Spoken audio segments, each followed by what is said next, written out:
pra dizer que te amo. Canção de grande sucesso da dupla Alan e Aladim.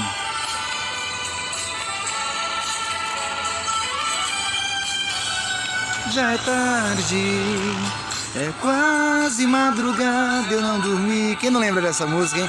Dessa canção, revivida por diversas duplas e cantores da música sertaneja.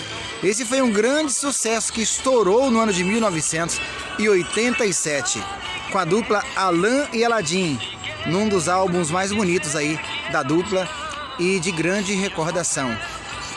Antes, da fatalidade que ocorreria depois com um dos cantores da dupla.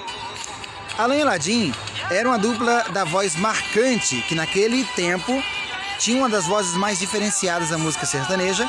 Depois de um tempo houve modificações, passou por várias transformações e hoje agora através do novo cantor, a dupla está com um timbre parecido e com a voz parecida que lembra bastante o antigo cantor que se foi e deixou memórias. A canção Liguei Pra Dizer Que Te Amo foi regravada também pela dupla do Cabaré, pelo cantor Léo Magalhães, por vários como João Mineiro e Mariano e diversos cantores, Chico Rei e Paraná.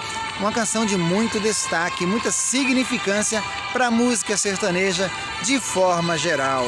Eu queria saber de vocês se essa canção causou impacto na vida de vocês, se vocês têm alguma lembrança, tem algo para recordar, algum momento para dividir, compartilha aqui com a gente. Eu quero saber de você o que essa música significou e significa em sua vida. Um abraço a todos.